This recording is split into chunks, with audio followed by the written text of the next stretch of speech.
to BumbleKast Live. I'm your host, Ian Flynn, the Bumble King, and joining me as always is my live Bumble co-host, Kyle, JCRB Krause. Hello. We're here. Hi, Ian Flynn. Hi, Kyle Krause. Hi. We are here. Hi. We already have quite a few questions. They have been coming in since before we even started. Nobody even said Florid. Come on. Yeah, actually, Jen did say Florid in the chat. She didn't say it on the stream. Never mind then. Okay. Well, thank you to Jen for managing all the questions and also saying Florid. Thank you to Cassie for manning the socials. Thank you to JR Unbound. Why do I keep forgetting to thank him for his Herculean efforts to put all the timestamps in every video? JR is the unsung hero of the BumbleKast for real. Like, it is not out of lack of love. It is lack of brain cells. JR is the best. JR is a cool guy. He's the coolest guy, really, because he does all this, and it's amazing. And thank you to all our moderators and everybody for helping us. The heroes. Well, you guys make the show happen. You are also really cool, but keep that cool in check. Try to keep it one question at a time till we answer it. And Super Chats, we'll try to get through at least one for everybody before the evening's done, and anything we miss will be rolled over to the next available recording session. Yes. And I maintain composure as the cat slaps my ankles in the middle of a live show. Which cat is this? Ebo? I'm not sure. I turn around and they're both looking at me going, "Aha!" Oh, so it was both of them. Got it. It could have been either. I don't know. Anyway. It's because you were talking. Ankle assaults aside, stop talking. Questions to answer. They want you to pay attention to them, not to whatever this thing you're talking at is. It's a funky shaped thing. Anyway, let's go ahead and get started off with some standard questions. First one's from Hero Squad. What would a Ruby Spears like Skies of Arcadia animated series look and be like? Oh, no. Come on. Yeah. I mean, it could be worse. It could be Rankin Bass. It could be. Everybody would be like 10 years older and look it. Yeah. Vice would be all the wrong kinds of swaggering ego. Mm-hmm. Probably still a good guy deep down, but he would have had that very much 90s action hero vibe to him that Aka might be fairly on point. I think greedy, crazy pirate friend is really hard to mess up. Fina would be just insufferably mousy and quiet and demure and not in any of the charming ways that she is in the game. And they would probably ignore any of the story whatsoever, so you would have Drachma and Enrique and Gilder all on the boat already for some reason, but it wouldn't be the Delphinius, it would be like the Albatross 2 for some reason. And I guess you would have very episodic adventures, which wouldn't be that bad. You know, flying around the skies of Arcadia, finding discoveries, getting into misadventures, most of them very culturally tone deaf, but, you know, it's Ruby Spears we're talking about. And that much. The three of them going on adventures and throwing laser beams with their weapons to defeat monsters and finding treasure. That much would be on track, I guess. Don't know about the soundtrack, though. That's okay. And I guess we would see more of the Valuan generals. Because that's very easy monster of the week, and you've got like 6 of them to go through. It could work. Yeah. I wouldn't like it, but it could work. Like you said, it could be worse. Yeah. It could definitely be worse. Oh, no. Cupel would become like the snarf of the group. He wouldn't just like Uh-oh. chirp pupil. He'd be like, "Goodness gracious, look out for the monsters!" Blah, blah, blah, blah. And just, oh my god, you want to tie him into a knot?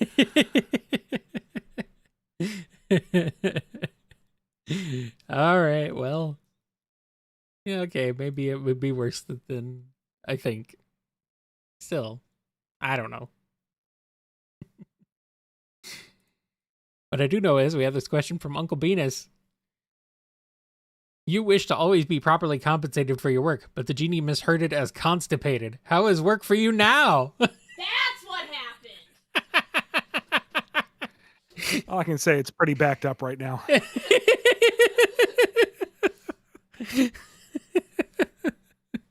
I just got a lot of crap to get through, okay? Yeah, you do.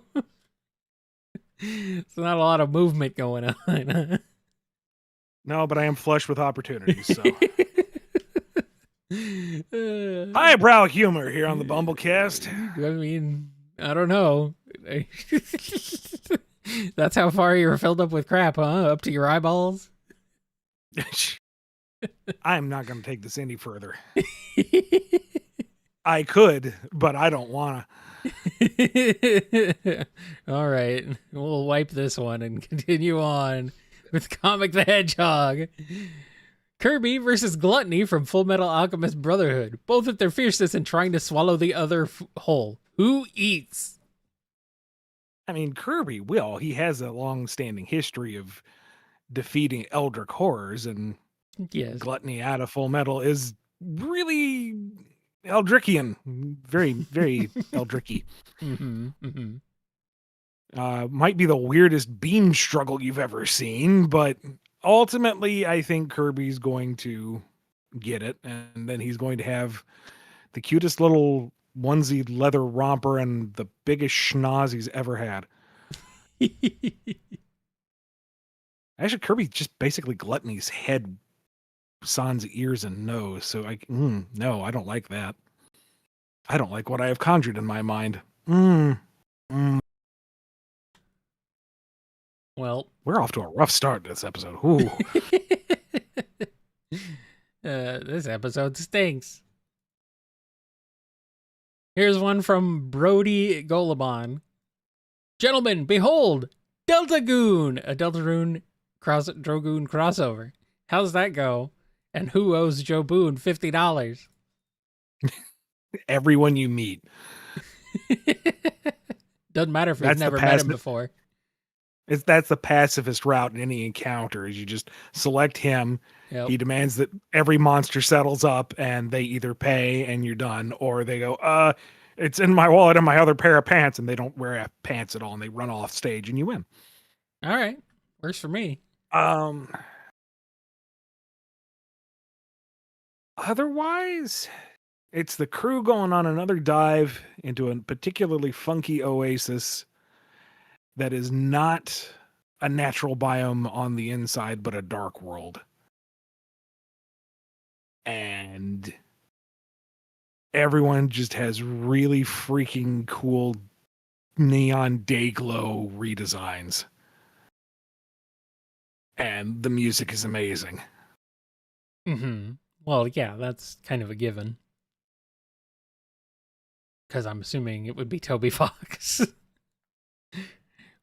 Why put the cart before the horse? Why fix what isn't broken? Exactly. Just let Toby do all the music.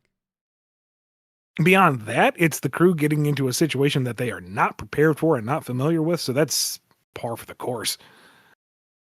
Yeah, they're just marveling at their new clothes and maybe special powers. Wynn's razor blade sword is a new, cooler design, and she's all about that. Mm-hmm. Otherwise, they kind of take it in stride, because what else you gonna do? Pretty much.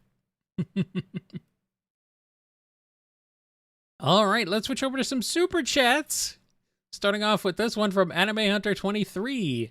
The crew of Fortune's Lap has been introduced to D&D. What characters and classes do they pick, and how does it go? Well, Foreign's going to have to be DM, because nobody else is going to be able to run the game. Aw. I mean, Lissy could and does run one instance, but it basically just, is all them preparing a surprise party for the kobolds, and everybody has cake and punch and has a good time. And it's a fun round, sure, but Mm-hmm. Wind wants something a little more challenging. Yeah, I suppose. So Foreign is DM out of necessity. Mm-hmm. And honestly, if anybody's going to be a rules lawyer, it's going to be him. You might as well make the rules lawyer your DM, I guess. Yeah. And Wind's going to go. See, I'm not familiar with the classes particularly well, but what is like the most basic Unga Bunga melee class? Fighter. There we go. Either Then. that or barbarian, kinda. Either one. Who gets to wield swords? Most classes. All right, then she's fine. Whatever. Roll the die, hit the thing. Yes. Lissy is going to pick the most complicated possible class. I don't know which of the magic casters is the most newbie unfriendly, but she picks that one. Probably the cleric. And Foreign just kind of gently guides her on most of what she has to do, and otherwise this time he just turns a blind eye to the rules. It's like, okay, she casts magic missile and it's fine. It's fine, whatever. Mm-hmm. Jobun is... See, on the one hand, I want to go with something that's very easy, very lightweight. He doesn't want to fill out an entire character sheet. He's just kind of doing it because he's bored of doing anything else. But on the other hand, I also want to play against type, which is funnier, which is better. Well, you have Wind already not playing against type. Right. So... She's awesome. Why would she be anything else? Exactly. Yeah. Yeah, I think... Yeah. No, he's bard. He's a bard. He just wants an excuse to sing at the table.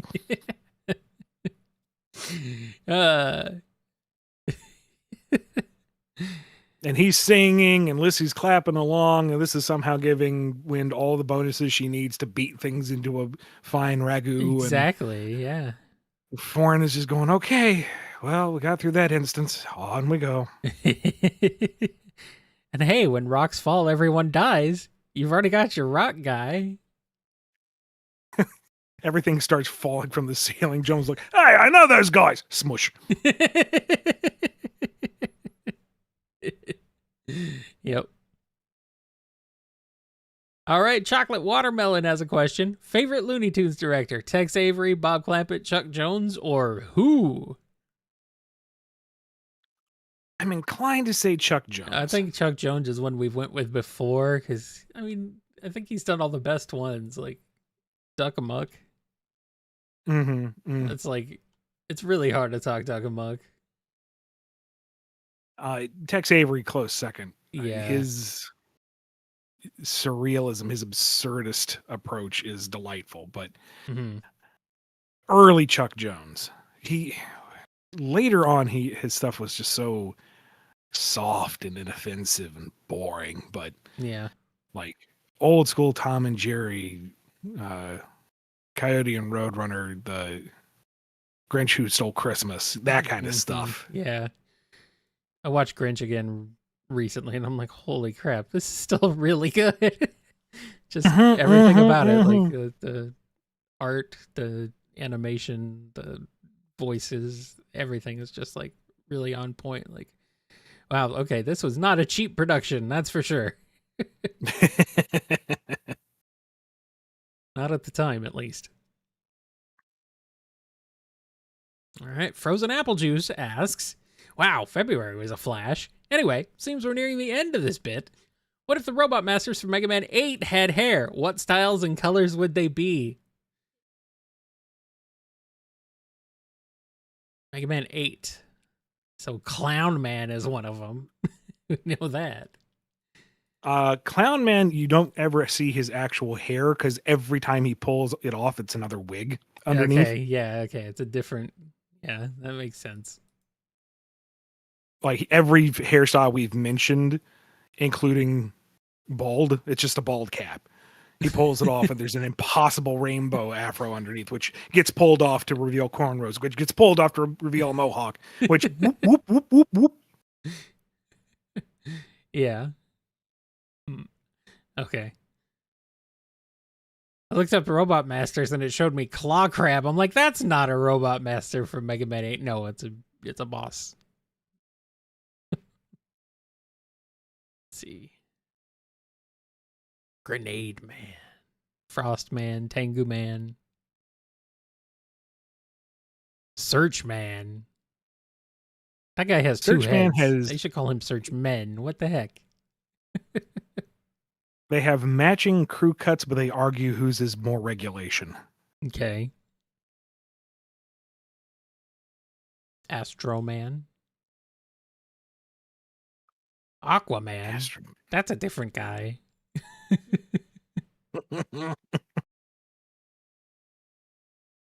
Aquaman takes off that hat, which shouldn't be a hat. It's quite clearly a capsule atop his head. Yeah. And the water falls down and takes shape of whatever hairstyle he wants. Sword Man. He's a sword man. Swordman is this completely uneven, some of it long, some of it shaved close, absolute mess because he cuts his own hair with that big old sword. Makes sense.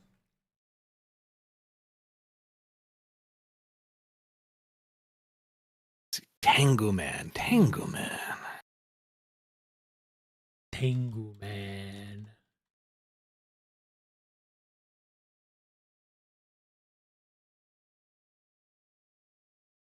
I don't know. He looks like he already has like one of those rooster things going on. Yeah, a bit. I feel like there is some kind of actual cultural Japanese stage trope that would be appropriate here. Yeah. And I don't know enough about it to actually riff on it, but there's something quite witty there. I don't have it because I am not smart enough for this. That's okay. Grenade Man, extremely long top knot. It looks like that grenade pin coming out of his head. Okay. And Frostman, I think, is the only one left, right? Frosted tips. I see what you did there. Do you want to count Duo? Yeah. Duo has a completely rad 80s galactic mohawk thing. I'm thinking Gladiator out of the X-Men books. Okay. Takes that helmet off and just there it is. Poof. It's Good. blue as the rest of his armor. Good stuff. Has a shimmering effect depending on how the light's hitting it. Good. Good. Here's Glows one- as he powers up. I won't cut it off. I won't cut you off anymore. Maybe. Oh, come on. That's part of the charm of this show is just stumbling over each other. Okay, fine. All right, KB has a question. Mario has finally decided to reject humanity and return to Kong. How does the Kong family react to Mario suddenly crashing on their couch? Mario randomly crashing on their couch. What's really bad is he finds one of those power-ups that gives him like a full-blown monkey suit, and they're like, is that culturally insensitive? Are we offended by this? This is almost like the Sonic Boom episode where Eggman did this. And it's okay at first. I mean, Cranky Kong's a little cranky with him, but he's cranky with everybody, so nobody cares. And, you know, he's around to fix some of the plumbing, so, all right, guess he can stay. It's just when he goes down to the banana horde to grab a snack, that's when DK snaps. Well then. Cameron D has a question. It's your worst nightmare. Outside the Bumble compound is a crowd of crazed admirers, all attempting to shower you with gifts and praise. However, the only thing they say is, blah. Have fun. Sorry. What are you No, sorry you're for, not. Cameron? You know you're not. You shouldn't be sorry. I'm not sorry. Don't lie to me. Don't lie to these people. You know you're not sorry. You revel in it. That you've waited a month to do this. I know your ways. Nobody should ever be sorry for asking a question on this show. Please don't be sorry. And given how things have gone the past 2 months, you know what? I'm going to take the lavish praise and gifts. I could use a break. I will even just wade through the blahs. It don't matter. There's bills to pay. I need the positive energy. Fine. I will Yeah. make peace with this for now. Thank you, Rabbids. No. They never specify they're rabbits. They just specify that they're people saying blah. Oh. That's my loophole. I would have assumed they were rabbits. Oh. Well, what if they were? All they said is they're saying blah. And that's what I'm sticking to. What if they were rabbits? Well, they're asking the questions, Kyle, not you. Oh. Fine. All right. Andrew B has a question. How would you feel about a Sinister Six movie starring Boomerang, Shocker, Beetle, Lincoln, Speed Demon, and Overdrive? Boomerang, Shocker, Beetle, Lincoln, Speed Demon, and Overdrive? I'm not sure. Wait, commas, people. I mean, I recognize most of those. Who's Lincoln? I don't know Lincoln. Mr. Lincoln? I'm really hoping there's like an evil Abraham Lincoln in the Spider War. Or like the Lincoln Memorial gets animated somehow and becomes a supervillain. I want this. I don't want to be corrected. And you know, as long as it's yeah, go for it. If it's as hilarabad as Morbius, I'm on board. Sure, We why can not? have a fun ride. Did you see Morbius? No, are you kidding me? I'm No. not wasting my money or time on that. Okay, I was wondering. But I am greatly entertained that the buzz mocking it was so prolific that they Yes. thought it was good buzz and they re-released it in the theater. That's delicious. That made it even funnier. That kind of Schadenfreude could power a city. So, yeah, if we go for Yeah. that level of cringe, ironic entertainment, why not? Sure.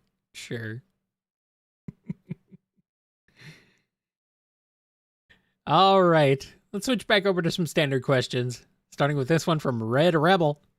In Transformers, Optimus has a dark mirror named Nemesis Prime. Though the exact origin changes, clone, bad future, etc., the main theme is the same. How would you try and mold the character? For what purpose, Master Chief? To be the evil dark mirror nemesis of Optimus Prime. Right, but what are we doing with the evil dark mirror of Optimus Prime? Because I love my duality. I love my evil twins. It just one of my favorite tropes. But what are we doing with it? What does it achieve in the narrative, and what does it do for the character that it is mirroring darkly? So, you know, is Nemesis Prime an investigation of what Prime could be if he were not morally upright, or if he wasn't tempered by humility and wisdom? Is he a representation of the kind of destructive force Optimus could have if he was a bad leader? You know, is Nemesis great at rallying people for all the wrong reasons? Or is he a reflection of what Optimus would be if he was not serving the greater good, if he was not in this for the betterment of the Autobots and the world at large, if Nemesis is purely self-centered in his pursuits? What are we doing with this character in this instance that utilizes that duality? All right. Pedanticat asks, If you were to reimagine some of the Robot Masters as female rather than male in order to add more diversity to the Robot Masters, which Robot Masters would you choose? I would like to think that the Robot Masters are so defined by their personal quirks and traits and weapons that you could turn any man to woman and it would still work. Yeah, it would be fine. Like, Guts Woman is running the job site and is flexing and is going to karaoke and singing way too loud. That tracks. I see no difference. The jaw has to stay the same too. Cut Woman is still making cringe level puns and delighting in it. Of course. Yep.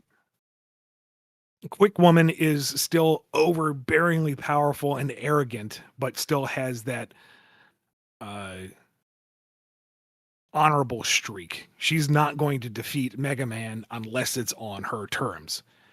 She's not going to overwhelm him when he's down. They have to fight as equals to prove that she is the better Robot Master. So, I don't think this is dodging the question. I honestly think that the Robot Masters are so charming because they are defined by their individual gimmicks that the gendering of them really doesn't matter. Yeah. I'm sure there's some exception out there. There's like Masculine Man out there or something that's very male coded and I don't traditionally think male there is coded. that necessarily. Somebody somewhere maybe, but yeah. All right. William C. asks, if you adapted Paw Patrol into a comic book for IDW, will it feature a crossover with Ultraman, a Japanese tokusatsu show, for Ultraman's upcoming anniversaries? Sure, why not?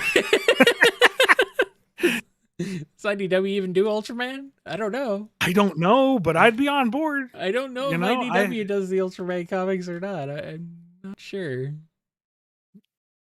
Why not? Sure, go for it. The editor rings me up. Hey, you're not going to believe this, but Paw Patrol, Ultraman. It's like, yeah, I'll find a way. You're going to have to do some... I'll find a way. You're going to have to do some Paw Patrol research. Yeah. And probably some Ultraman research, actually. Yeah. But there are worse fates to life. Yeah. I'm bored. Sure, why not? See what happens. The question is, do any of the individual dogs get an Ultraman form, or do they get a mecha to be on board with Ultraman? I don't know. You'll figure it out. Heel Navi asks, I slept 4 in the complete works of William Shakespeare. What are his thoughts? I suspect he'd have strong feelings on King Lear and As You Like It, but you're the writer. What's he into, Ian? Sorry, I missed the first bit of that. I slipped 4 in the complete works of William Shakespeare. What are his thoughts? Slipped 4? Slipped foreign. Foreign. Oh, From you're foreign. from Drogoon? I was like, what is how 4 of what is being slipped in? Foreign Drogoon. Yes. Okay. Friend of Wind complete Drogoon and Lissy Drogoon and Joboon Drogoon. Okay, so gave the complete works of Shakespeare yes. to the character of Foreign from Drogoon. From Drogoon, gotcha. Yeah. Heel Navi is going to call him Foreign Drogoon from now on. Okay.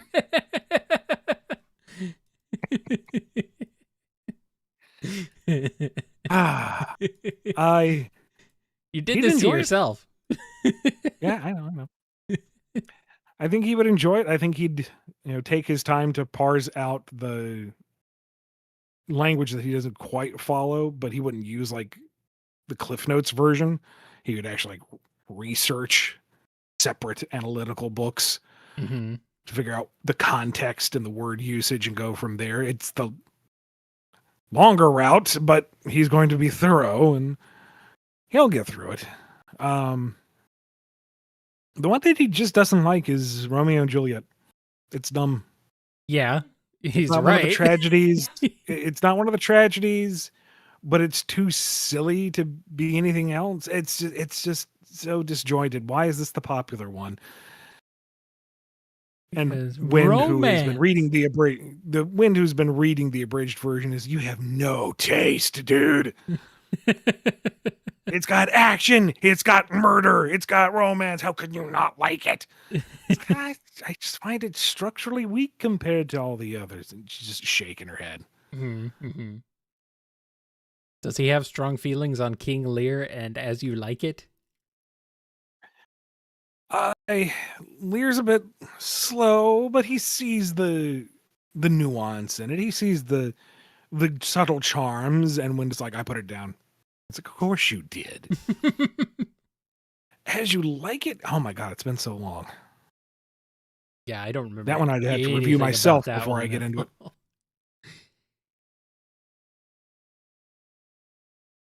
Oh well. We'll go back to some super chats for now. Starting off with this one from our good friend Nova.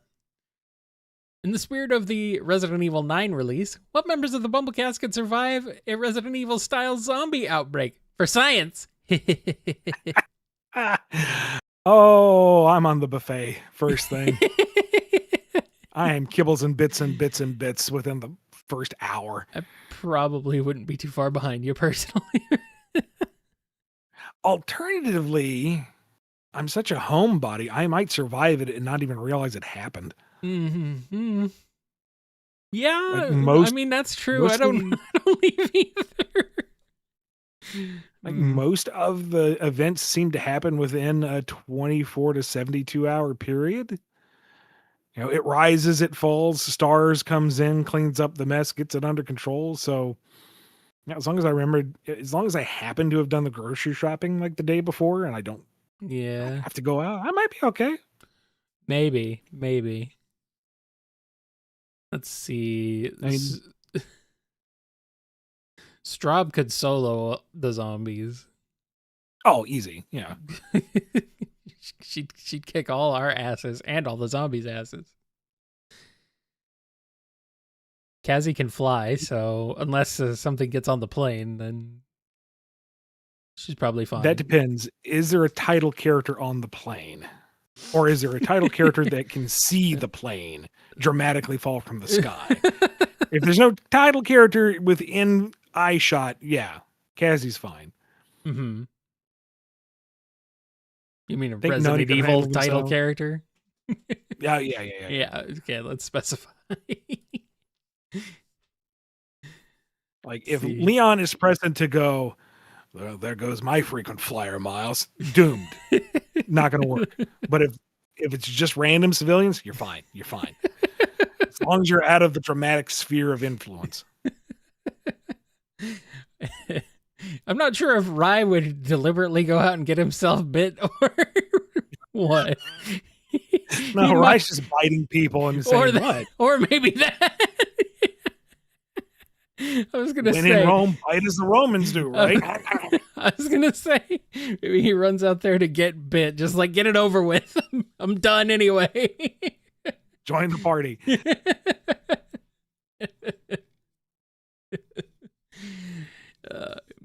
Meebo and Molly are out there biting zombie ankles. No, they're biting mine. They stay inside. Oh, They don't eat me. okay. Well, something happened to it. Something happened. They got out. Well, then I'm just going to have to go and get them. I'll come back, all covered in bites and scratches. One arm's turned into like a bladed tentacle.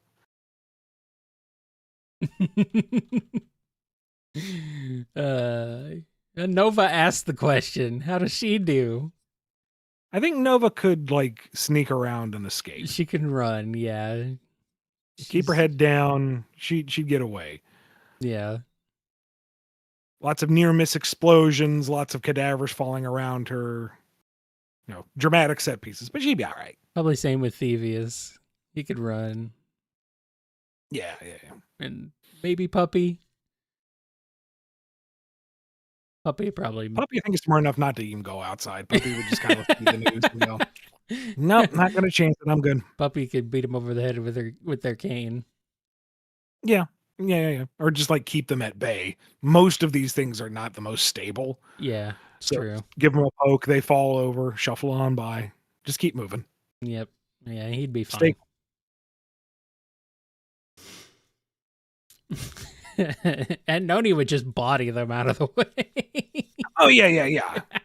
We already said nothing, but yeah, Noni none don't care. Did we did it? Okay, you did? Okay, sorry. Probably the only reason I got back inside with the cats in one piece is like, Noni, you good? I'm like, yeah, thanks, Noni. You sure? Because your arm kind of looks like a bladed tentacle. It'll wear off. Yeah. It'll be fine. Are you sure total world saturation is trending? Oh, for pity's sake. All right. Oh, man. See, the biggest dread I would have over the zombie apocalypse is I would totally want to throw out all the Leon one-liners, but I would think of them like 5 minutes after they'd be funny and cool. And I'd fumble the delivery. And at the third time that happens, I'm just throwing myself at the nearest nemesis. Just like, finish it. Yeah. Let me die of T-virus before cringe.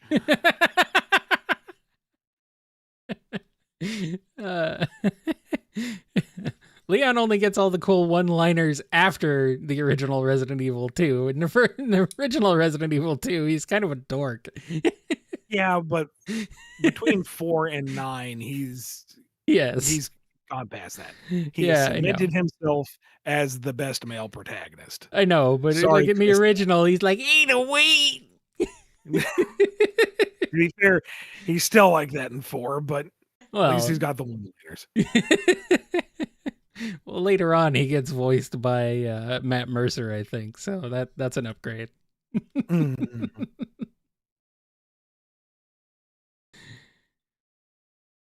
Anyway, Horseweave has a question. Hey, Ian and Kyle, open up the limit. Past the point of no return. Reach the top, but you still got to learn how to keep it. How would you envision a Drogoon cross Miami Vice realm play out? See, that's the beauty of Drogoon. You can do that if you want. You can do that if you want to. Oh, wait, no, hold on. A couple of 4-star marshals just cruising around town. Non-standard uniforms. Casually indifferent as they handle the law their own way. It can even be a little cheeky parody or style parody. It doesn't have to be 100% faithful to the universe. You could do it. It could fit. You can make it happen. Yeah. All right, Geo Knuckles asks, a group of Mega Digimon called the Royal Knights. Some members like Omnimon and Alphamon look like Gundams. What are your thoughts? Gundams are cool. Digimon are cool. Command Gundams to shoot things at your behest. Sounds like a good time to me, really. I don't see any problem with it. All right, this one's from Buttered N. What happened to Buttered Noodles? They took the oodles out. They're just Buttered N now. Too buttery. YouTube's fault. So buttery, all the oodles fell out. Too buttery. Oh. Eddie Brock and the symbiote are separated and end up aboard Fortune's lap. How does it go with the discovery of the symbiote, and how does the crew handle the reunion and formation of Venom? Well, everyone's kind of weirded out by this round-eared Humie. Like, was that a birth defect? Are you okay, dude? And he's weirded out by, well, I guess not, because Eddie's seen a lot of crazy stuff. Yeah. I mean, Venom was in space for a while, so yeah. So yeah, he was kind it of Eddie Brock Venom that was in space though? I don't know. Probably. Yeah, at least what I know. I'm sure there's been others. The symbiote takes a little bit of searching to find though, because Wind mistook it for some kind of very mobile pudding and tried to eat it, and it didn't work. Oh no! At least it didn't latch onto her. Well, it thought about it, but then it was like, no, those teeth are way too sharp. I'm going to make it worse. So it kind of slithered away.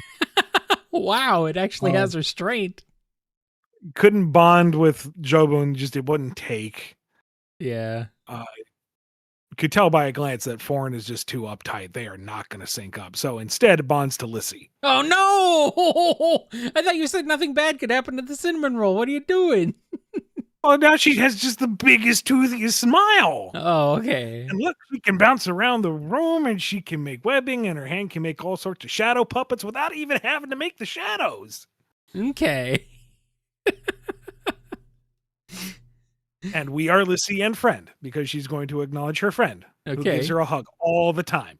Uh-huh. And Brock can't bring himself to take it away. I mean, look how happy they are. Is she still eating people?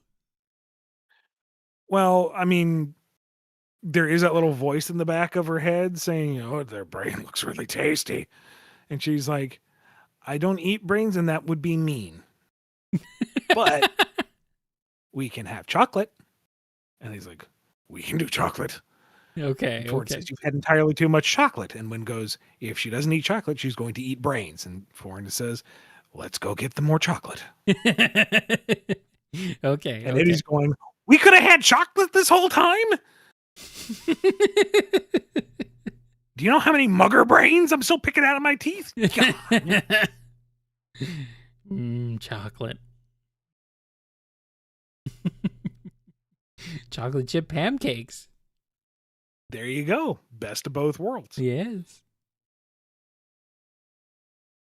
All right. Here's a super chat from Hero Squad. What are your thoughts on the new Gen X starters? I'm guessing they meant Gen 10 for Pokemon.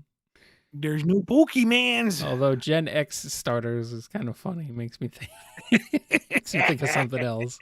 I don't know the joke. I don't know enough to do the joke. I don't know. Who would be the Gen X starters? Beavis and Butthead? Or stored in your balls. Oh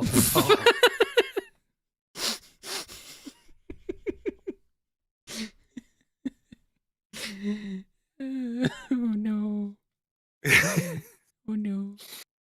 Of the three starters, I know everyone has said this Mm-hmm. a lot, but the bird is a green angry bird.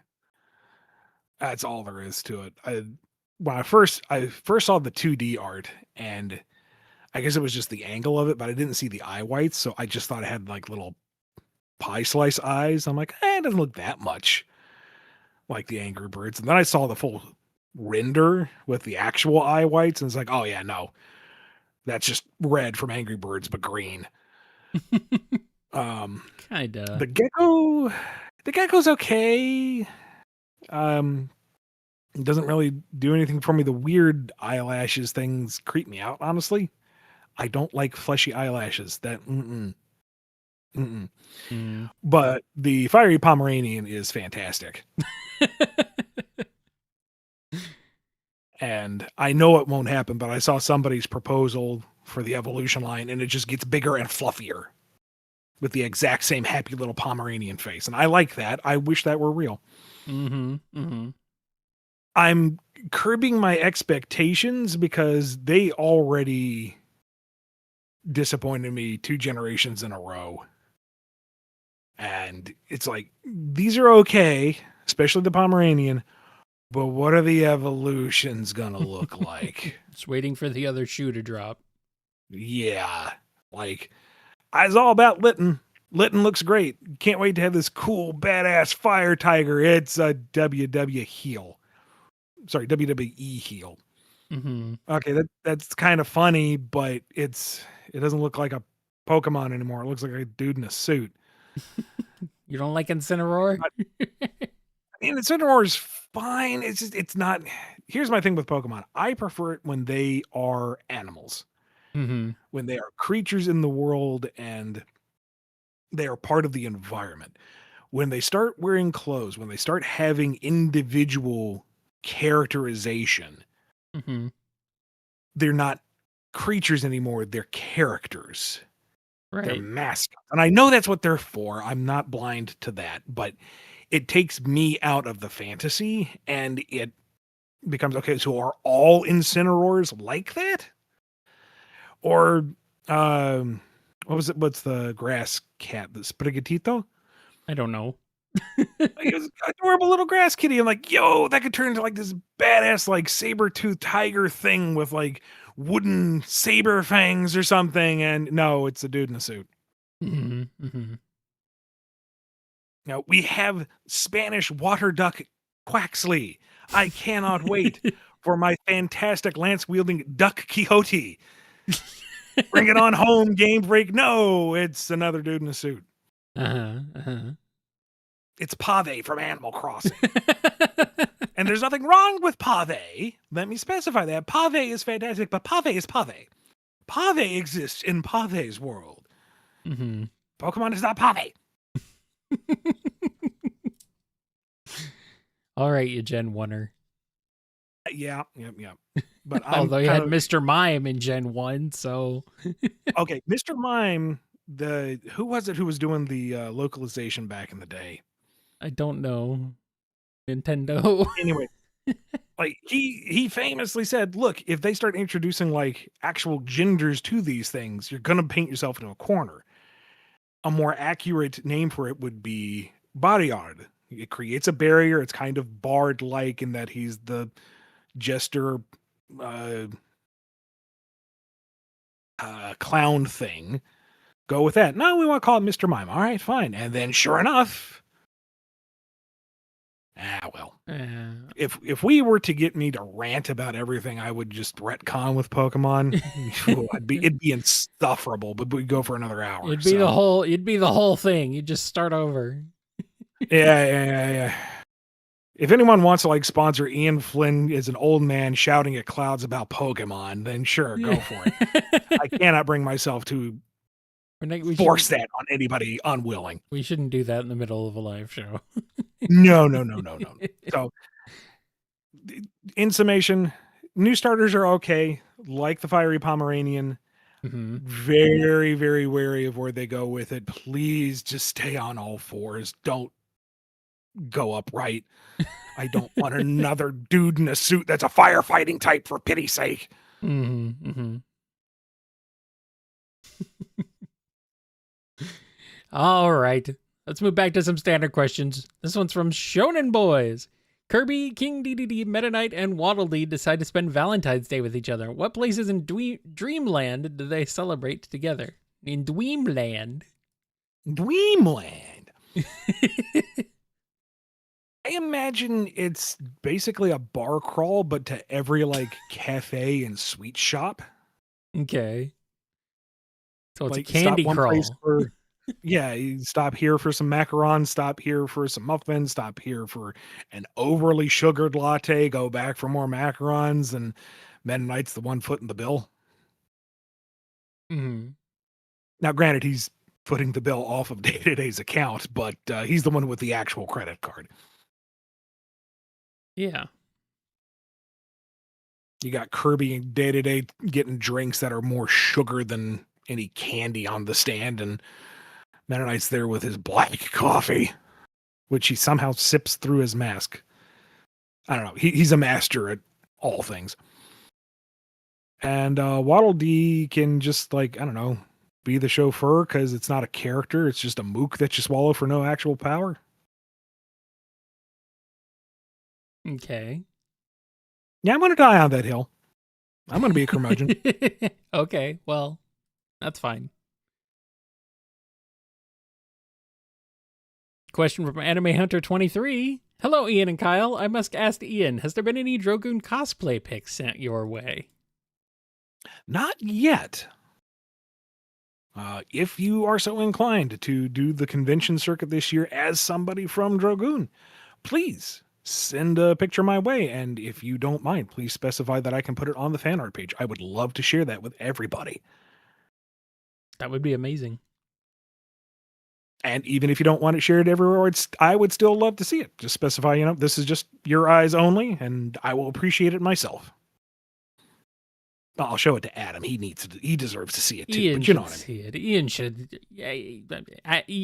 Ian should see it. Yes, and also Adam should see it. Come on. All right, Mr. Runadan has a question. If you had to write a Roger Rabbit-esque film where Capcom characters coexisted with humans and acted in movies, games, etc., what would the plot be? Oh, and Mega Man's the protagonist. So it's I like, feel like we did this last month. Who Framed Roger Rabbit, but Mega Man. Did we? I don't remember. This sounds really familiar, but We might have done it. I don't remember. because we were talking about what would the plot be, and it was a crossover between the Capcom world stuff and real life stuff, and we were saying we already kind of had that with some of the Capcom crossover games. Right, because we talked about And it was- Mega Man X Street Fighter, which wasn't And the question- official, but ended up being released officially. And we were saying how, yeah, it's a question of who is live acted by people and who is, Roger Rabbited, so to speak. And I think we settled that Mega Man had to be CGI because, number one, it might just look better. And number two, the amount of CGI you would have to use for any kind of child actor to get into the action scenes, you might as well make it CGI. Right. Depending on how good /bad bad Street Fighter movie is, might as well just piggyback on that and use that cast again.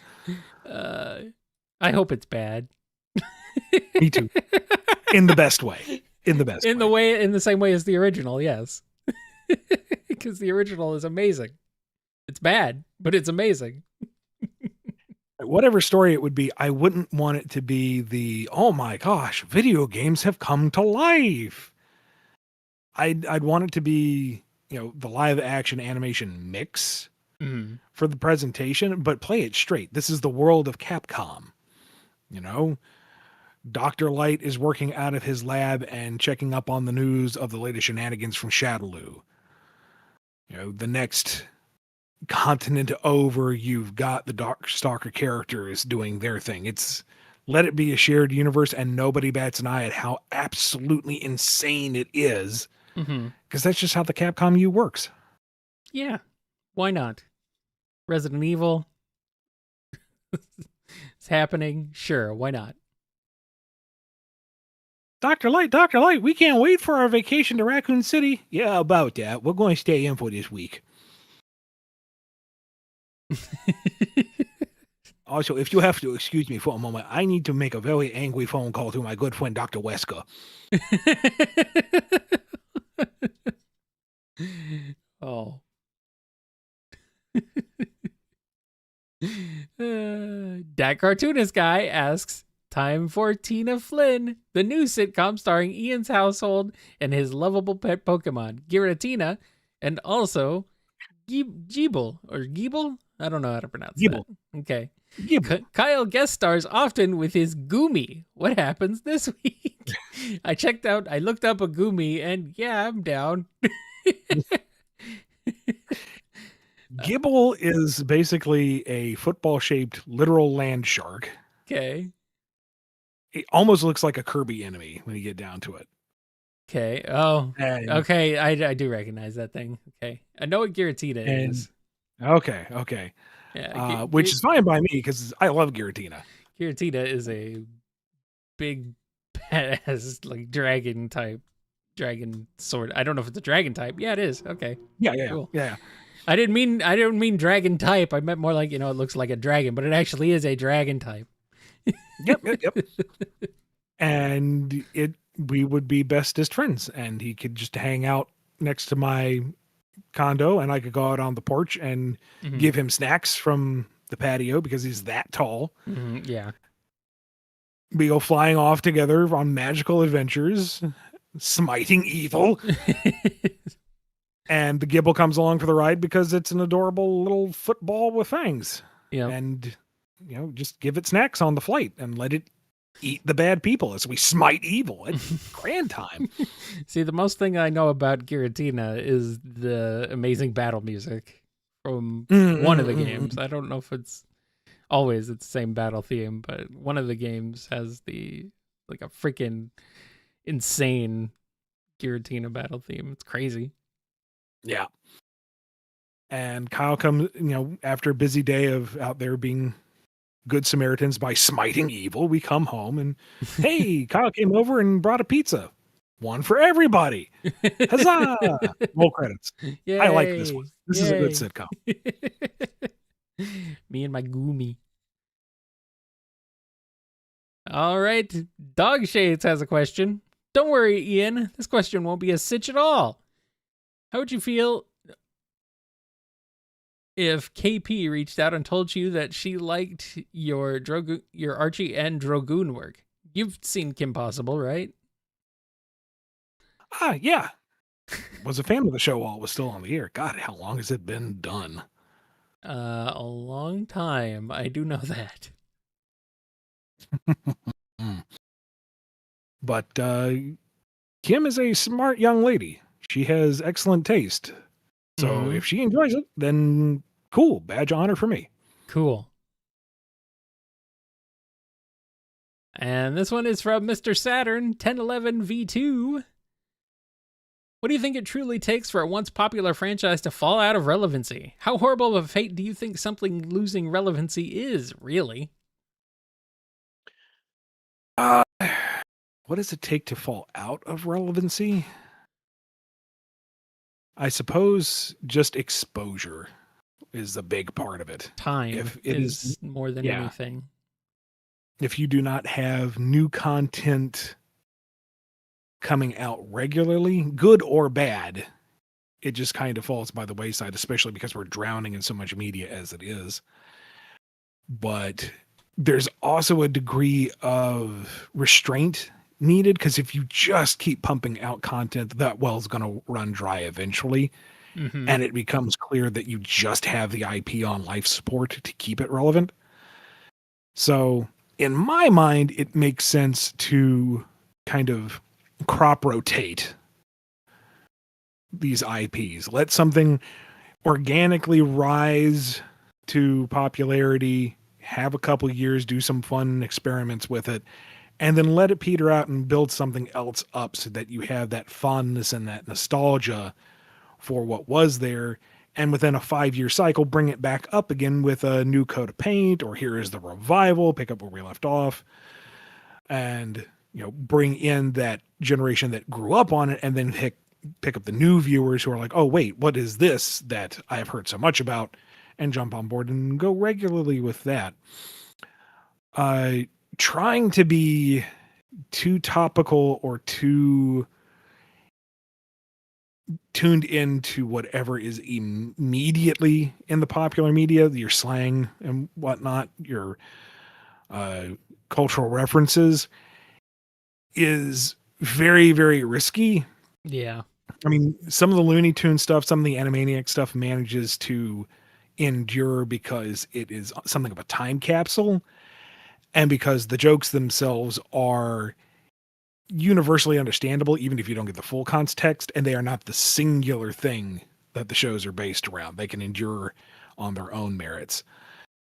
But other stuff, you go back and you look at what the slang is at the time, what the cultural perception of just about anything in daily life going on is, and you kind of go, oh, is that how people viewed the world back then? Did people really say that on purpose and thought they were cool? That's dag, yo. Is it a bad fate for something to slip into obscurity?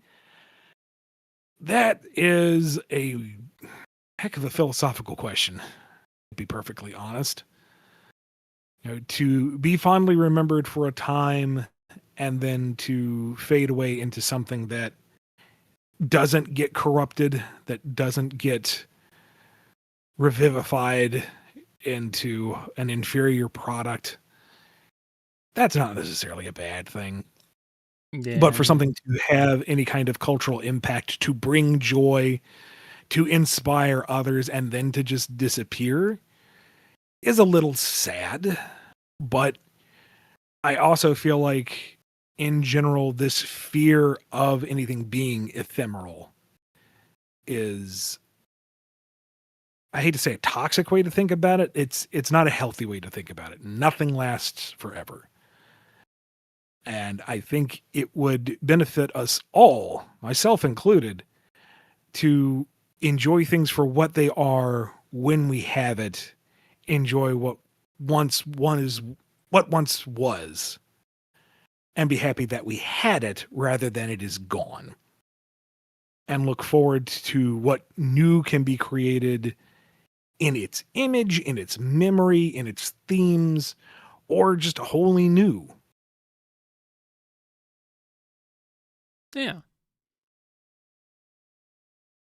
That said, I'm not a big fan myself of the idea of lost media, like just as a general thing. Like, I don't like things to disappear completely, but that's just me.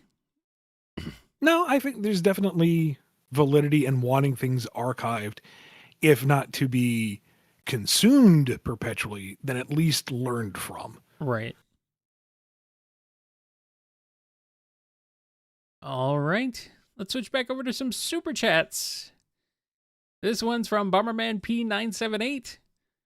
Bomberman has been making a comeback lately. For this question, you suddenly get the comic rights. What kind of stories would you tell? Is Max a friend or a foe? What fun/hilarious adventures ensue?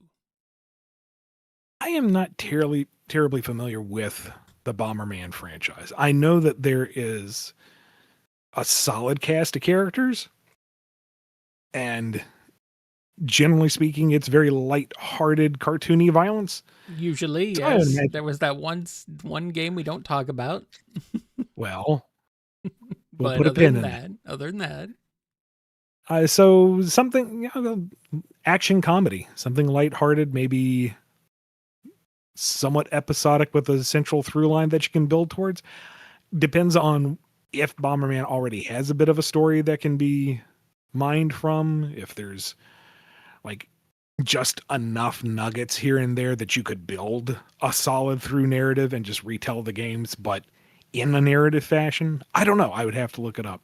apparently he's Or- got like 6 different continuities. Oh God. Okay. Well, I then don't pick know one of exactly. those. I don't and know pull that exactly. I know there's more story-driven stuff in later Bomberman games. Like the originals were just cute little puzzle games for the most part. There wasn't anything there, but later on, especially once you get more into 3D, like Bomberman 64 and stuff. I don't think Bomberman 64 has that much, but still. And then there's the grimdark version, which would be really fun to play with. True. Wouldn't Gate be that line terrible. of self-awareness and actually drinking the Kool-Aid. Just committing to the bit. Mm-hmm. And then Max is like Bomberman's ally, but he's kind of a competitive guy. Bomberman Max. It's a Game Boy Color game, so I guess that's where he came from. I'm not sure. He's kind of like Vegeta, I guess, apparently. All right, Sonic 2099 asks, Wily is trying to create his next line of Robot Masters, but he keeps getting into legal problems for using trademark names. What does he do? Well, he finishes building his robot masters and uses them to attack the companies that are suing him for copyright infringement. Go, Superman. Go, Spider-Man. Go, Batman.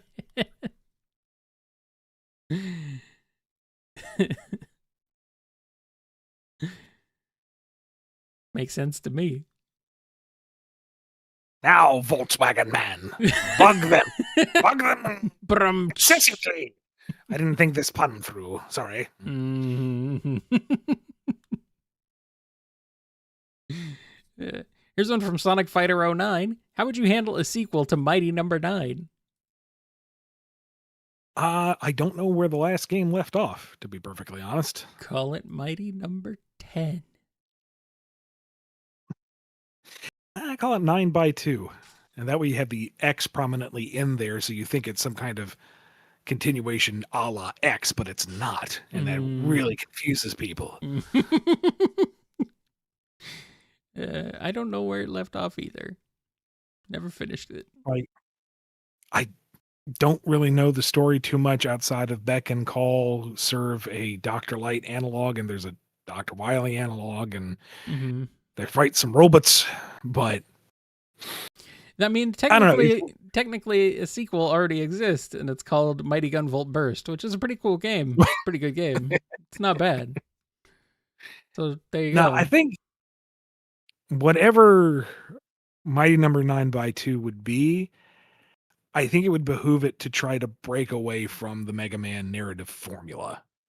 Like, Yeah. I know it's classic Mega Man worn on the sleeve. I realize this, but part of the charm of classic Mega Man is that it's classic Mega Man. If you just try to do that again, you are completely defined by that analog. So, experiment, take it in new directions, find a new villain, find a new purpose for Beck and Call. You know, still stay true to the roots of it, which is sentient robots in a colorful world fighting for everlasting peace, but find a new angle on it. I don't know what that is off the top of my head necessarily, but go somewhere that isn't just the mad scientist steals and or makes 8 new bosses again.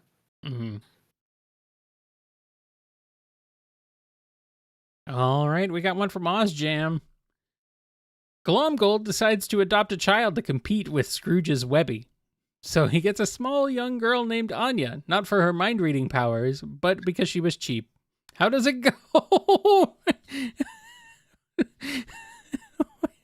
No. Because she was cheap. All right, Glomgold's into slavery now. Got it. I just imagine him walking into the orphanage that has Anya. You there, give me your cheapest orphan. Wow. Sorry, I didn't mean to do the villainous laugh until I left your fine establishment. What are those roaches? Oh, no. And then Anya is very much not in line with this loud, smelly duck man until she reads his mind and realizes that he's really dumb and he's really rich. Okay. She could have all the toys and all the candy if she played her cards right. So she would immediately run up and go, Papa! Oh, that's touching me. Is this supposed to be a Spy Family thing? Yes. Okay. Yes, yes. Okay. All right. And she goes, Papa, I go home for free. Never mind, I'll take this one. And from there, she just scams Glomgold start to finish. Gets along great with Webby, has fun adventures with Scrooge, manages to manipulate the situation so that Glomgold never realizes he's being conned by what is she, 6? Oh no, this would be fun. This would be lots of fun. Okay. I'm glad you picked it up because I was like, wait a minute, what's going on here? Oh yeah, love Spy Family. Okay. All right, here's one from Bladed Fox 14. What's your preferred Riddler?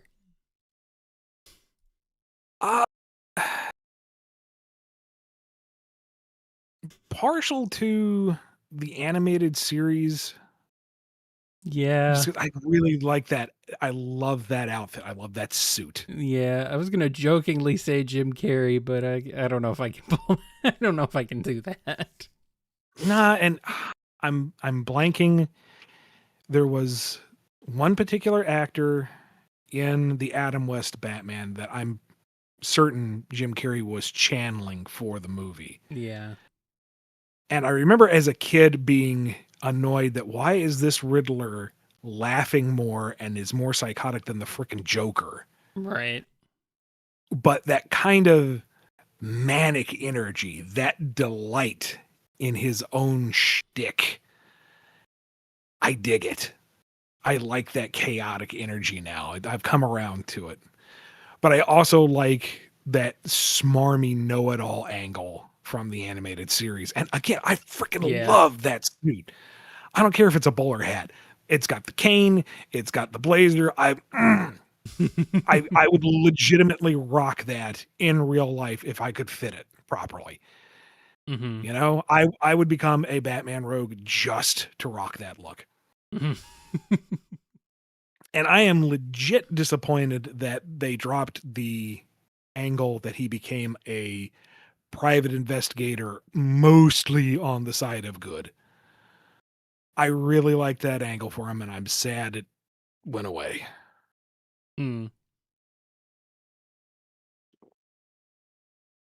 Alrighty. Back to standard questions. Emerald Fusion has one. There are multiple posters in Mario Kart World for a movie with a dapper purple Yoshi in a fancy car, simply titled Yoshi's Movie. What do you think this movie is about?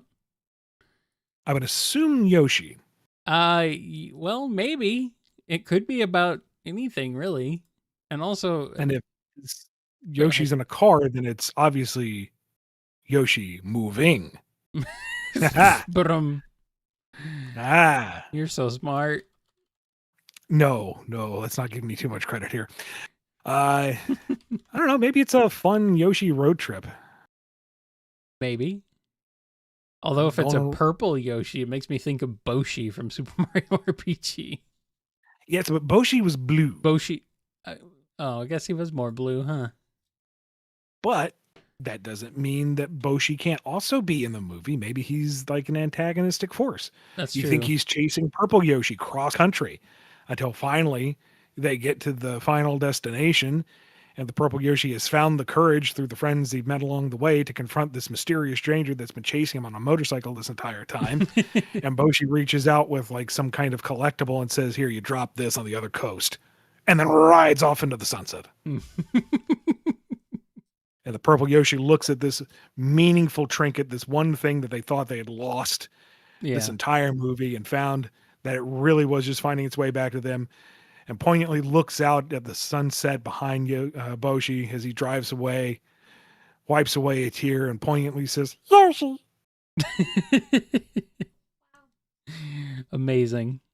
Yeah, I guess he is more blue, isn't he? I remember it being purple, but that just could be because my TV was questionably set up. We need Boshi to come back. We need Boshi. We need Wah Peach. Yes. We need all those things and more. We need like a whole society of toads, but they're Goomba themed. Yes. Basically, they're just little stubby orcs. So, Goombas. Yeah, but like with arms. Like I'm imagining a toad with just little tusks. Okay.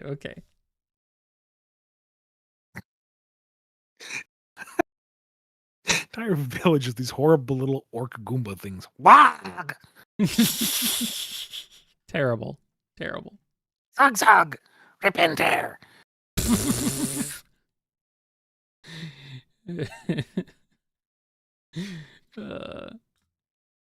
Charming Magician has a question. Sailor Moon and Shantae crossover. Not really a question, but, more of an idea. Yeah, I'm all for it. I mean, why not? It fits. Like, have Risky Boots steal one of the Sailor Scouts transformation doohickeys. Mm-hmm. And Shantae and the girls have to team up to stop Risky Boots. Oh, no. Risky Boots is after some kind of ancient treasure, but it's actually the containment for some evil entity, Queen Beryl-esque. So it bites off more than she can chew, and it's up to Shantae and the Sailor Scouts to rescue Risky Boots of this dark power that is her own fault. Okay. And, the Sailor Scouts have their own individual transformations, and Shantae takes notes, and then she does her dance, and she gets her own sailor outfit, and magically has the same powers as they do. This sounds like it writes itself. It pretty much does. I'm down. And then, the final evil darkness thing is too powerful to handle alone. So Shantae leads the scouts in this whole like Bollywood dance number production that exponentially raises their power level, and they destroy the evil darkness thing. Amazing. I want this now, actually. Yeah, that sounds great. I'm down.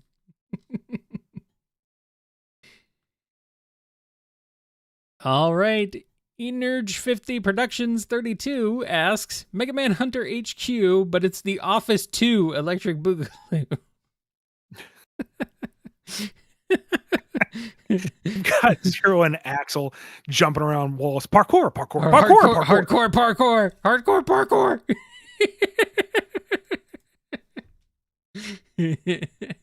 Sigma just standing over to the side going, no, God, please, no, no. No.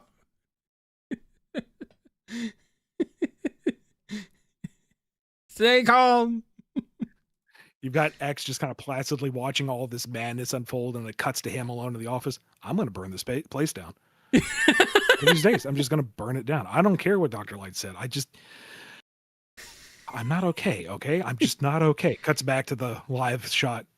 It's fine. Boys will be boys. You know how it is. I got to file this paperwork. Excuse me.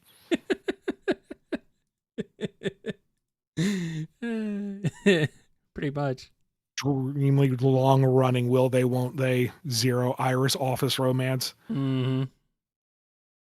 Didn't you say you were making a delivery from Repliforce? Yeah. That was like an hour ago. Oh, shoot. Runs down to the elevator.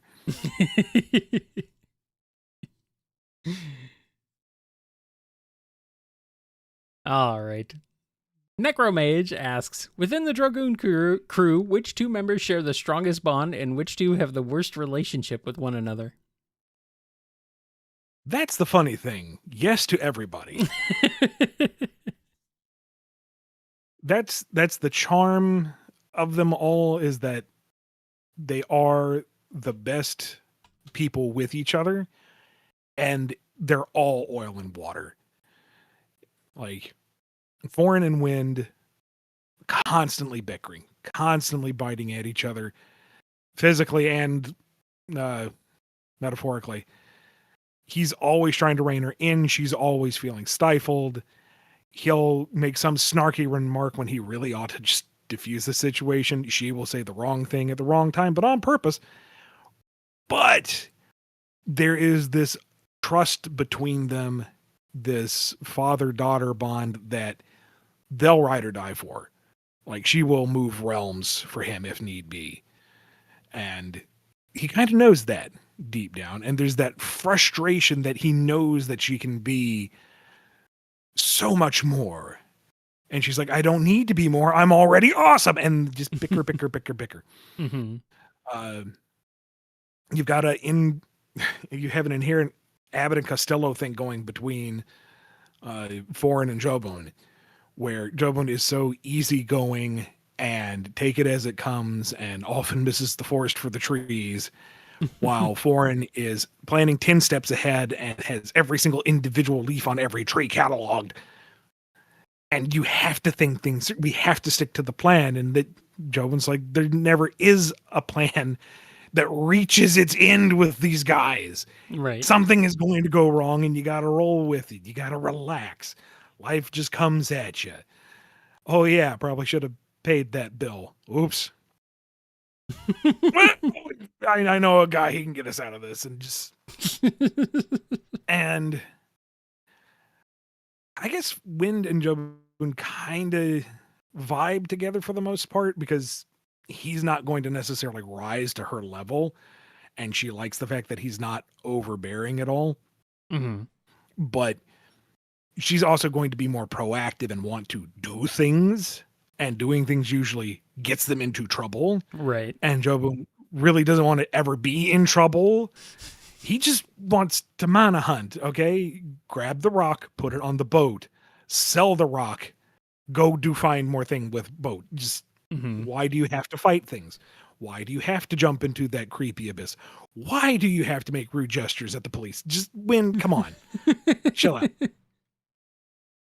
And granted, Lissy is like the newest member of the crew, and she is the little beacon of light and the cinnamon roll amongst them all, and she's loved and cherished and whatnot. But there's that innocence of hers gets her into trouble in its own right. Like, she asks the difficult questions purely out of a desire to understand the world more. You know, she looks up to these guys. they're so cool and experienced, and she wants to understand why that man is so angry at them, or why can't they go dock somewhere and get fresh produce? Why can't they do these things? And it's like, the world is a complicated place and it's full of terrible things, and we really, really, really don't want to disillusion you this soon. You'll learn eventually. Wind was completely different. Wind, when she came onto the crew, she was she didn't ask questions. She got into messes. She caused messes. She was messy, and that was kind of more playing catch up with her. Lissy wants to learn. She's observant. She's obedient. You say, stay here and hide. She will stay there and hide.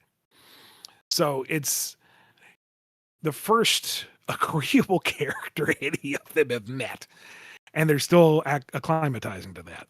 Mm-hmm. So they're all the best people for each other because they need that contrast to help better each other and help guide each other. But because they are so much at odds, there is that constant friction and bickering and sarcasm, and it's fun.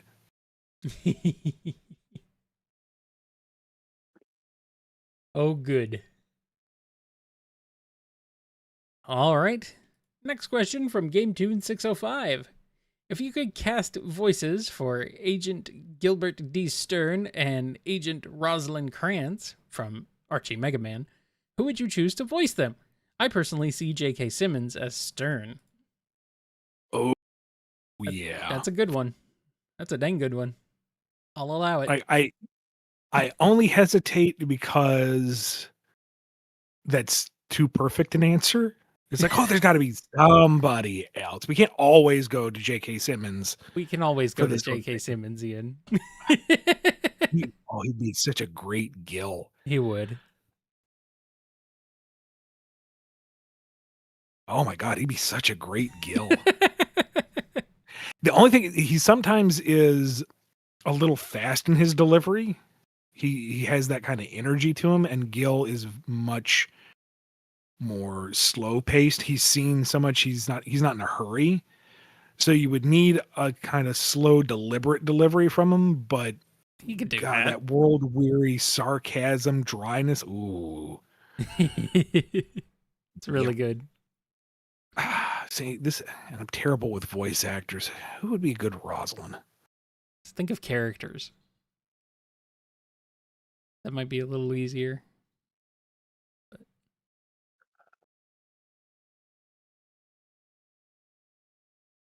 You need someone who can pull the upbeat, optimistic, and energetic, but also switch over to serious police time believably. Like someone who can have a commanding presence, but is also approachable and warm. Okay. Aaliyah's suggesting Kira Buckland, sorry. Kira Buckland. Okay. Yeah. She is Shinobu from Genshin, for example. Yeah, Happy Shinobu would work, I guess. Yeah, maybe. I can see that. A Happy Shinobu.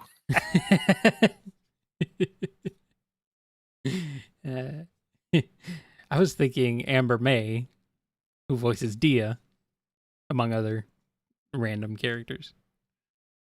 Yeah, maybe. That's a little deep in my mind, but I'm only going off of that one delivery. I don't know what her range is. Yeah. She's been in a lot of things. I've been hearing her a lot recently. I'm like, wait a minute. Okay. I know that voice.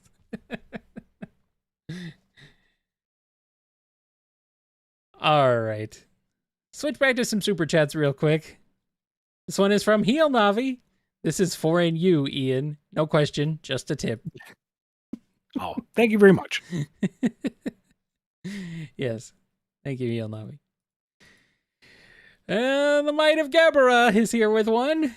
If Darkseid had left the void in DC Cross, you know what, with the fully empowered Ragnarok, what would have even been his plan? Was the scale uni, multi, or omniversal?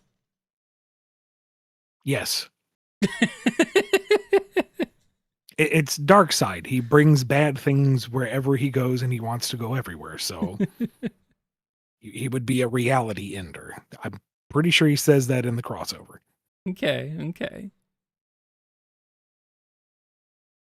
All right, Gabriel WD asks, here's a crossover question. No, what's a crossover question? We know what a crossover question is on this show. Here's a crossover question. Tom and Jerry with Pikmin. How does it go? Oh, How small are the Pikmin? They're pretty small. Are they even smaller than, like, Jerry? Jerry? No, I would say they're probably comparable in size. Okay. I mean, no, because they pick up like D-cell batteries in mass. And they're huge for them usually. Yeah, okay. Yeah. So, I don't know. You can play with the size a little bit, I guess, for the sake of this crossover. A little bit, yeah. So I guess it's Tom and Jerry up to their usual antics. Jerry runs off into the garden to hide. And in his swirly-footed escape, trips over a particularly odd bloom. And Jerry can have a bit of a temper, so he, pulls it out in its consternation and picks a Pikmin. And that's very odd to him, but the Pikmin is very, attentive and friendly and nice, and Jerry realizes there's all sorts of blooms. And he gets a plan. A monstrous army of a plan. So Tom's chilling out when he hears something in the kitchen and goes to look, and this long trail of multicolored things are raiding the refrigerator. And so he goes, grabs a fly swatter and starts trying to attack them. And Jerry's not going to have his new little friends get slaughtered on his behalf. So out of desperation, he starts flinging them up at Tom, and they start doing what Pikmin do when they're thrown onto something. And Tom is now writhing on the ground, screaming. Oh, no. As a bajillion Pikmin just like beat the ever-loving crap out of him. And Jerry gets a horrible idea. Oh, no. And now Tom is a prisoner in his own house, listening out for that telltale whistle now that General Jerry is walking around with his entire Pikmin army. Oh, no. So Tom goes looking through a catalog and gets what's the spotted frog monster thing? From Pikmin? You know what I'm talking about. No, the thing that eats the Pikmin. He orders a few of those. Well, yeah, and they get sent yeah. hour delivery because this is a cartoon. And he starts sicking them on Jerry. Wallywogs, apparently. Wallywogs, there we go. And I don't have a resolution for this because it keeps escalating. Maybe it's Jerry realizes that he's done a horrible thing misusing these Pikmin, and he's trying to find a way to get them out of the yard. And that's when Olimar flies in, looking for all the Pikmin he planted the other night. Mm-hmm. And he gathers up all the Pikmin on his spaceship and flies off to safety. And now Tom has a bunch of Wallywogs that he doesn't know what to do with. Alrighty. Here's one from True Digi Holy App Labs 11. This is our last super chat that we have right now. They are still open, so if anyone wants to send any more, you can do so. Hey Ian, what would you do if you got the chance to revive all the Ape Escape game series with both old and new characters, gear, and more? I don't know the Ape Escape series. I didn't know there were characters and gear. I just thought it was apes that had escaped. Well, I mean, someone's got to catch the apes that escape. Yes, and as far as I have experienced it, that person is Solid Snake. I was going to say, it's Snake. Okay, I guess no, it wasn't Solid Snake. It was technically Naked Snake. Yeah, okay. So, because it was MGS3, right? Yeah. Yeah. Oh, well, just do that again. I mean, yes. Apparently, the characters are kids doing goofy time travel adventures. I have played I've played very little Ape Escape. I knew they were kids. Did not know they were doing time travel shenanigans. Is that what's going on? And they have to get the apes that are escaping through time? And bring them home. That sounds like fun. You could do lots of little fun episodic and even edutational, dare I say. What? Adventures. Edutational? Edutational. What does that mean? That is me flubbing the term. It's edutainment. There we go. There we go. Educational entertainment. Edutational. Okay. Like, what is edutational? Sorry, I got distracted by all these monkeys on the bed. Sitting at there's an entire barrel of monkeys over here. See, this is why it needs to be. This is why it needs to be Snake. I mean, he can join. The Cold War is a period of time that they could go back to, and they helped Solid Snake get the monkeys. Okay. Apparently, the time travel is the third game. Okay, that's why I was like, "What time travel?" Or Nice second work, game. kids. Either way, I don't think it was the first one. Whatever, it doesn't matter. Put time travel in Ape Escape if it's not already there. Why not? Yeah, sure.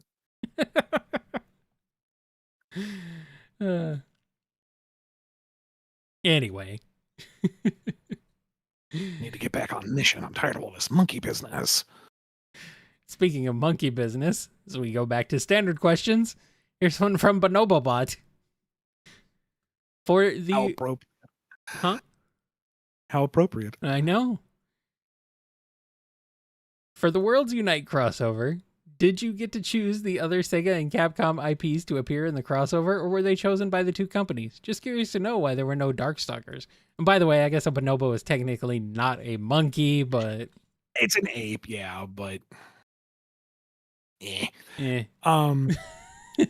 Street Fighter was baked in. That was part of larger talks. Right, that makes sense. Darkstalkers was considered, but we were worried that there was no way to really bring them in and keep them Archie Comics friendly. Yeah. I don't think Morgan's pretty much the face of that franchise, and I don't think they would let her in that book.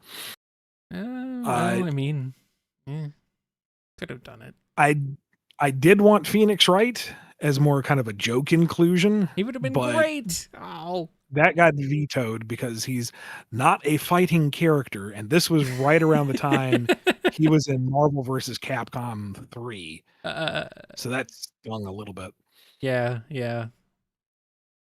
But beyond that, no. I pitched all the others, and they all got approved without much fuss. Good. And we were. I remember Firebrand had a little bit of an issue because they wanted to use his Japanese name.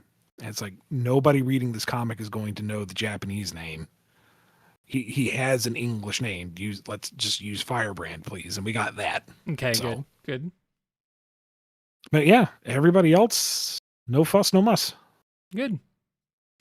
Apparently, Phoenix Wright was also supposed to be in Tatsunoko versus Capcom, which was a little bit before Marvel vs. Capcom 3, too. So what the heck's going on over there? Oh, well. So it goes. Oh, well. Here's one from Manuel A.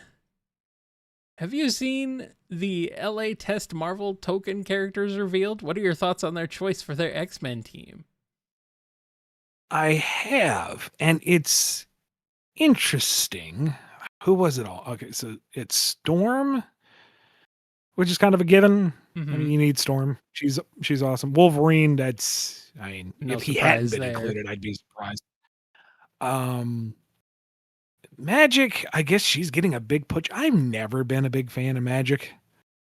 I don't get her gimmick. I don't like her design. I don't know. I guess her big introduction was when I wasn't reading the books. So when they brought her back and made her a mainstay, it's like, who is this? I don't get it. So that's just me being out of the loop. Danger is the interesting one for me. Like, I didn't think she was that prominent a character.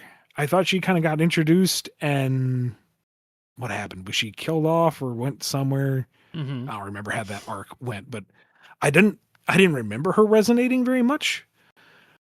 So to have her show up is neat. It's different. I feel like it's a deep cut and It's a little bit like it's fun to do something. it's a little bit like Magic and Marvel Rivals. I'm like, huh? Really? Yeah. Okay. Like, And she's been the mainstay on one of the main title books for a while now. mm-hmm. Where from what little I remember reading is she's there to be cranky and glare at people, but was there anybody else? I don't know. And there may be more that oh wait, no, I was gonna say Magneto, but no, I'm thinking Doctor Doom. Oh, Magic is one of them. Okay, it's Storm, Danger, Magic, and Wolverine for the There was one more. Unbreakable X-Men. Let's see. I mean, Maybe there'll be more. as far as I can tell, the other confirmed characters are Captain America, Doctor Doom, Ghost Rider, Robbie Reyes, Ghost Rider, Iron Man, Miss Marvel, Spider-Man, and Star-Lord. Okay. So, the only one of those I would say who is X-Men adjacent would probably be Spider-Man. Possibly Miss Marvel if you want to retcon her origin. Yeah. But yeah. I'm also I know that's the style of the game, but it cracks me up to see Danger represented so cutesy ugu. Ironic that she's called Danger. Mm. All right. This one is from Explosive Heads 1391. Mayhem in the Dreamlands. Dark cloaked figures with creepy hands are attacking, and only our bravest knights, Kirby, Rayman, and Klonoa can do something. How would you elaborate this dream crossover? Ooh, So that could be fun. Knights, as in knights from the game, Knights into Dreams. So just to okay. clarify. So yeah, Yes, Knights, okay. Kirby, Rayman, and Klonoa. Okay. I'm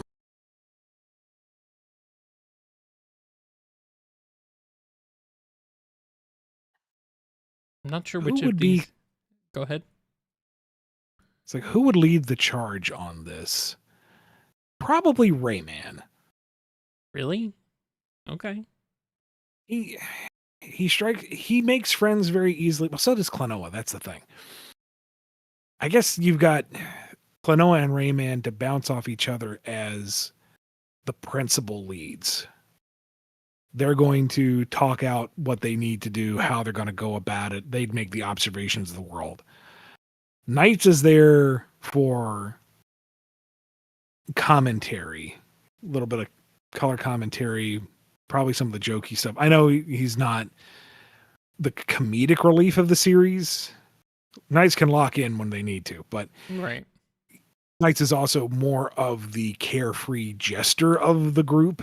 So lean into that a little bit. Knights is so used to running solo with these things, Mm-hmm. small children aside.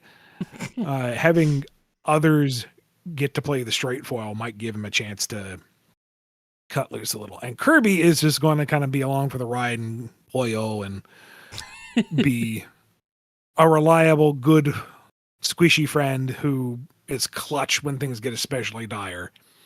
Mm-hmm. And they would set off with trepidation, but with a desire to fix things and help others. And in that good-natured, easygoing approach, they would rain devastation like you've never seen. The darkness does not stand the remotest chance against any two of them in any combination. Yeah, pretty much. And you would need an excuse for Kirby to swallow each of them for safety's sake, just to get their power at some point. So Kirby would have like Rayman's bangs, and his little flipper arms would just be little nubbins floating next to him. He'd fling out there like little pool balls. Yeah. And get Knights's jester hat and could fly, do little paraloops, get Klonoa's hat and ears, start going wahoo.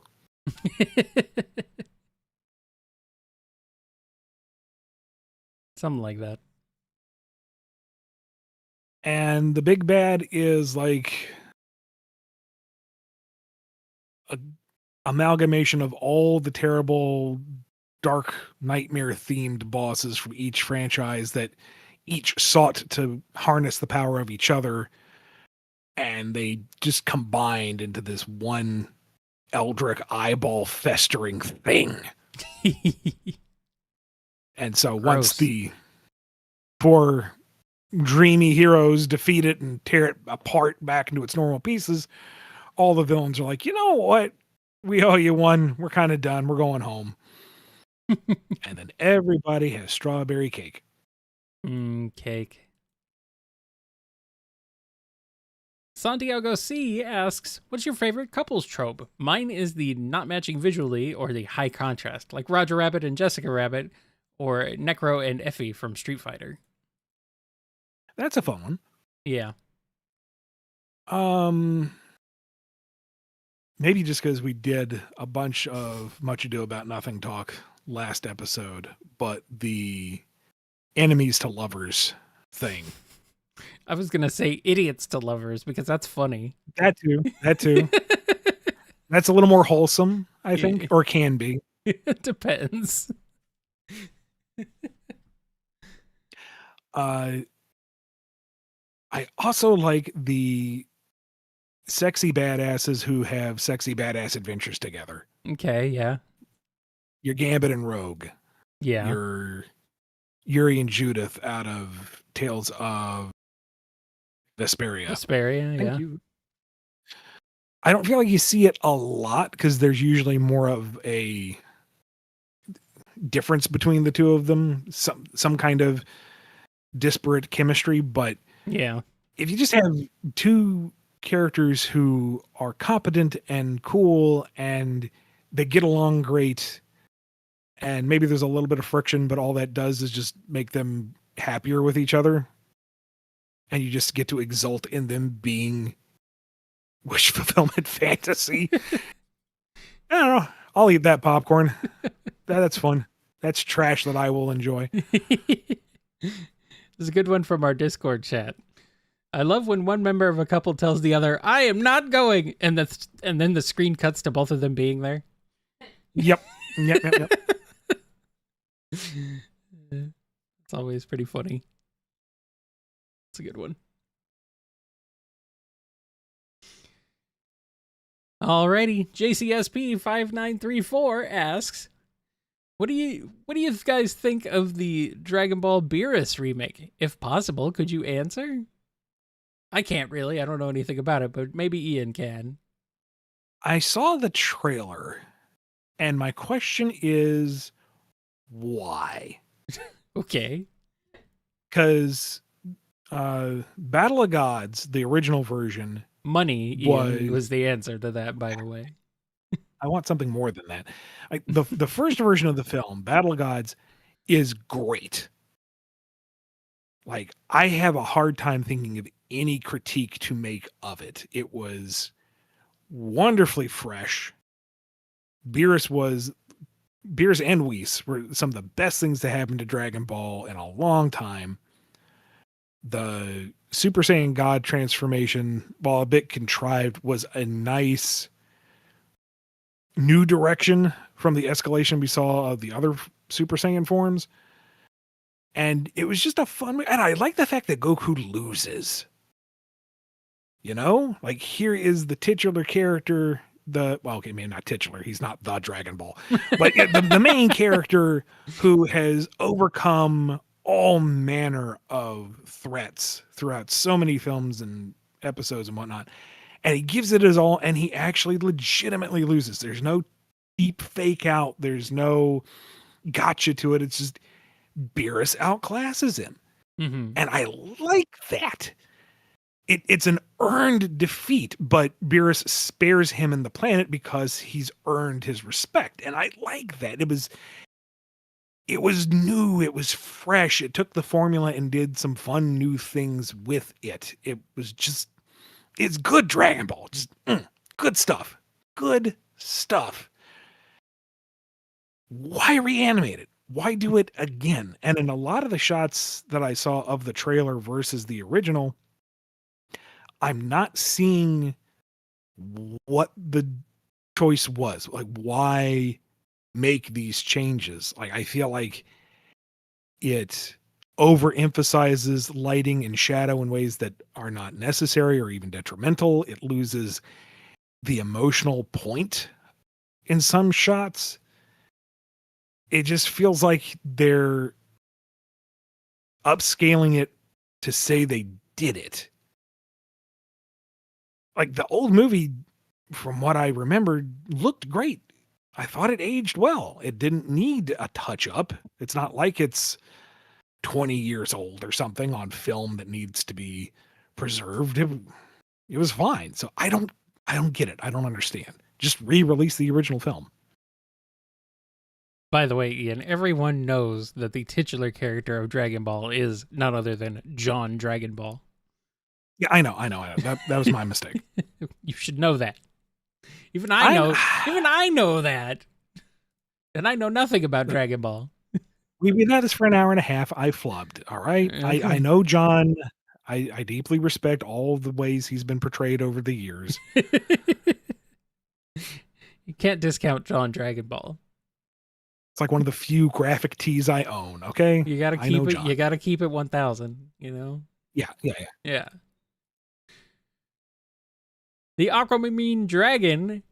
Sorry, I really flubbed that one. Aquamarine Dragon. You're distracted by John Dragon Ball.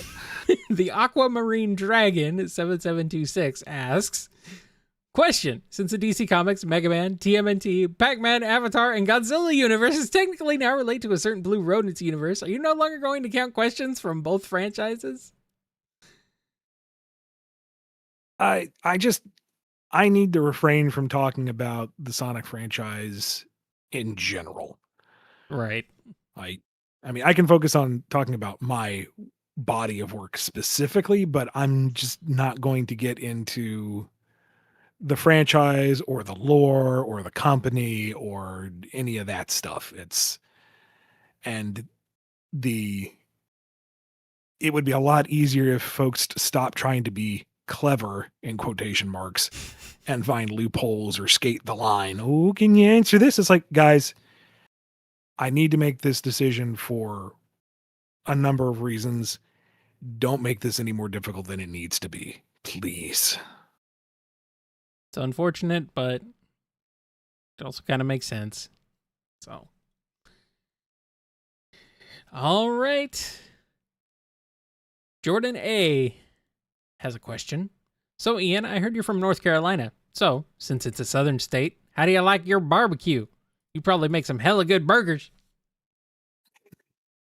I do a decent job with my burgers. Dad does the best burgers. You cannot beat the dad burger. I'm an outlier. I prefer dry rub for my barbecue. Okay. I feel like it it packs a. I like the blend of the flavor better typically. It isn't as messy. It's a tactile thing for me. But when doing now, okay. Up here every June when they have the X, big sprawling. Is it September? Jeez. No wonder I forget about it every year. I got the wrong month entirely. When the X, August, September. Okay, not June is the point. Big open fairground thing here in Toronto, and like one region of the grounds is devoted to barbecue exclusively. And you've got vendors and cooks from the States coming up to, show off what they can do. And every one of them's got a signboard 30 feet tall showing off all the awards they've won over the years. And it's like, oh, where will I fly to next? And in that regard, for Southern style barbecue, I prefer mine a little more savory and a little more sticky. Sweet's okay, but I feel like a lot of the sweet barbecue gets kind of cloying. And you can't polish off an entire rack of ribs if it's too sweet, you know? So if it's a little more savory, I can thoroughly make myself ill by eating entirely too much dead animal. Oh, that's a shame. I guess I'll have to eat I it still then. do it. Here's the thing about the X, though, is that there's a whole different building devoted to other foods. So, like, you can't hit everywhere in a day. You're going to be real full real fast. Mm-hmm. I don't even think we took you to the barbecue section when you were up here. I think we just made it to the food building. Yeah, we didn't get that far. Never mind all the other food trucks that are out and about. Well, I guess next time I'm there, we know what we have to do. Find some barbecue. Yep. Get us some barbecue. I always like barbecue. Trust me. I'm a barbecue man. Barbecue. Well, I've already said my piece. What is your style of barbecue?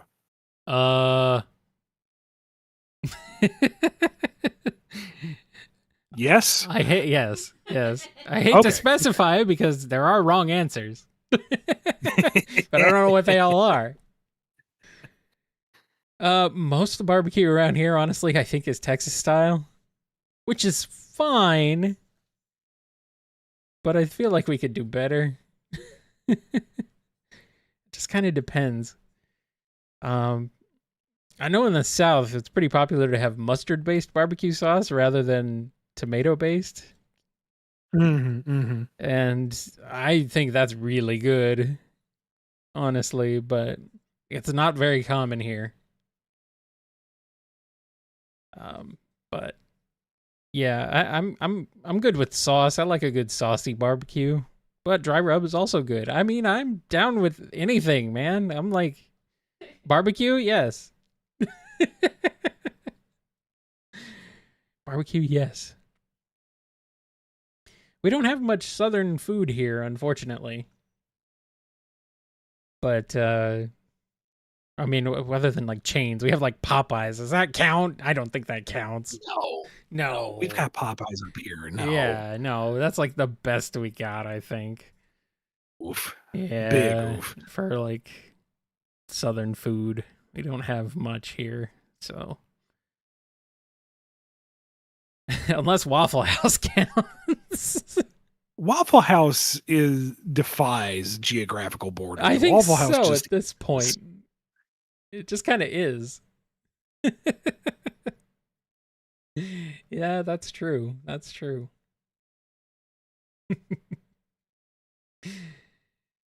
Alrighty. Well, Ian, we've got 5 minutes left. And how many questions? We have quite a bit, so I'm going to go ahead and do a couple more standard questions, and then I have one last super chat to end us off. Okay. Yep. All right. True Digi Holy Labs App Labs 11 asks, what would you guys do if you could make a Wario RPG game with Wapeach and other Wario characters? It would be the Wa crew brought together by circumstance. They are not a willing party. They're just brought together by happenstance. Right. And they're setting out to commit all manner of crimes: robbery, larceny, conquest, kidnap, whatever, vandalism. But whatever land that they are in is ruled by some kind of evil empire, so they become the unwitting heroes. Every act of villainy they do liberates the land and brings hope to the people, and they cannot understand why people are cheering for them.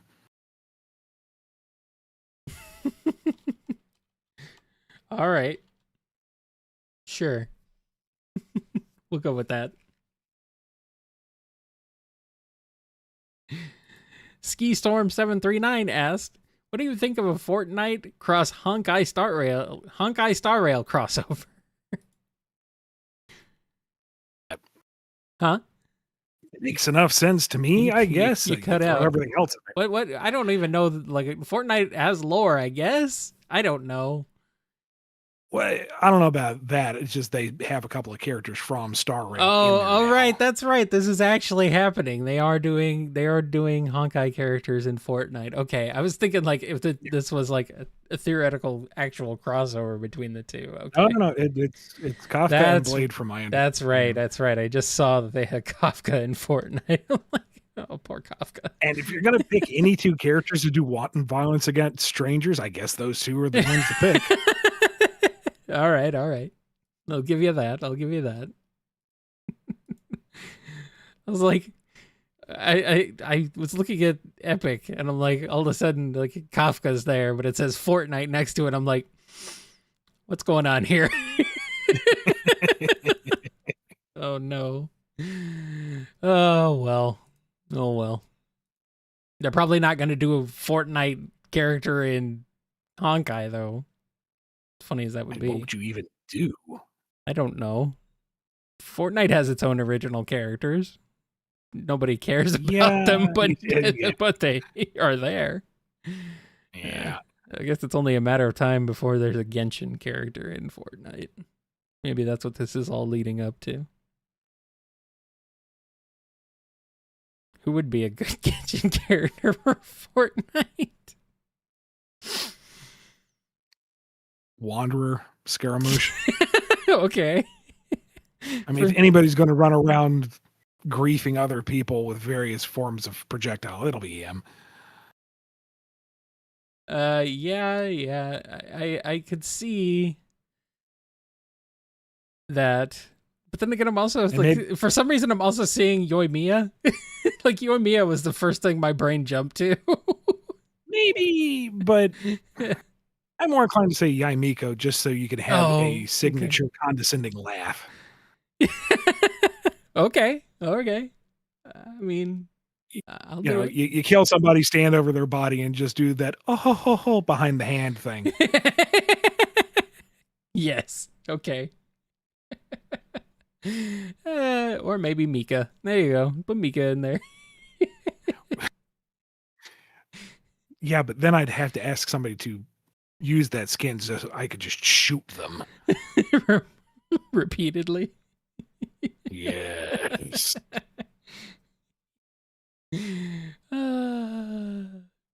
All right.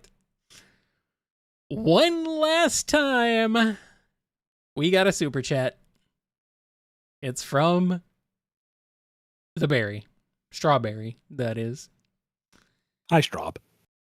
I'm feeling a little silly. What's the most embarrassing thing you two have done to try and impress someone that you're willing to share? Made a podcast. My blood just literally ran cold. Is it anyone specific I'm trying to impress? I don't know. Maybe. Talk about nitro game injection? Sure. That's how you found me. Sure, yeah. It worked. Oh, man. Okay, this is the first one that came to mind, and I kind of hate to remember this. Uh-huh. Early grade school, when Valentine's Day ran around, you could pay, I forget how much, to send somebody a Valentine's balloon. Okay. Within our social circles, ponying up the cash to buy a full balloon for someone was a big deal. And I had a major crush on this one girl, so I bought 5. And that went over very, very badly. So, yeah, that's a lot of unpleasant memories coming back. Thank you, Straub. I'm so glad we're ending on this note.